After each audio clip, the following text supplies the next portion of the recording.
drift. They said it would happen at noon, sharp. That for 14 minutes, gravity would cease. And that we'd all be warned. We were. The alert came through everything. Phones, TVs, old radios, even digital billboards. No explanation. Just the time. And the duration. It didn't say why.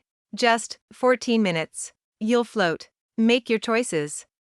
The first hour after the warning, most people laughed. By the second hour, someone had already made a parody video, a guy duct taped to a couch, floating in front of a green screen of stars. By nightfall, the arguments had started. One faction insisted the whole thing was psychological warfare. Another claimed it was a misinterpreted metaphor. Gravity was just a stand-in for markets, morals, or male leadership, depending on the speaker.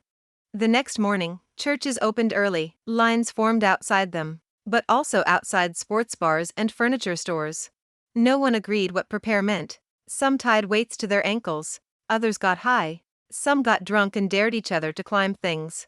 The world didn't organize, it fractured. At noon the next day, nothing happened. For almost 2 seconds. Then the world let go. There was no jolt, no sound. Only an instant, unspoken understanding that down no longer existed.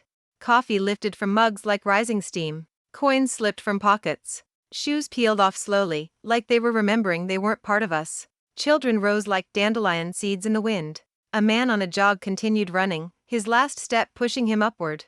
Most had done nothing to prepare. Some didn't even realize it had started. You could tell who believed and who didn't by how fast they disappeared. 6 minutes in, a news anchor strapped to the studio floor screamed into the camera, "Do not let go." She was crying. Floating pens danced around her head like tiny satellites. Then the feed cut out.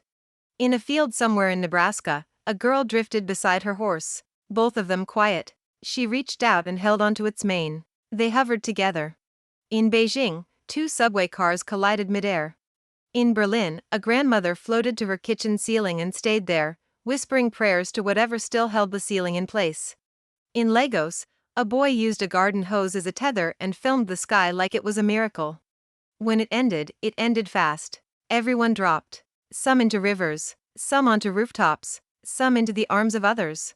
Millions died, billions suffered. They said it would have been worse if it lasted longer. Then came the explanations. A warning from God, said the faithful. An alien experiment, said the theorists. A simulation glitch, said the skeptics. Most blamed politicians, as usual, each side accusing the other. Global councils formed, investigated. They didn't find a source. No satellites were responsible. No technology seemed involved. The warnings had come from nowhere. Still, 3 months later, it happened again. The same message.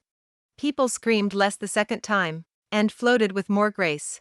By the fourth occurrence, people just scheduled around it. Lunch meetings were moved. Weddings paused. Children were clipped into soft restraints, like car seats before a crash. Some got rich. No one questioned it anymore. Not really. It became a kind of weather. On the 7th occurrence, Anya, 6 years old, red sneakers, let go of her chair. She spun slowly above her living room like a balloon released in celebration. She laughed. Her mother didn't scream. She just reached up and held her ankle, because now, everyone knew what to do. And nobody talked much about it. The world adjusted, accepted it, stopped asking why, as it always does.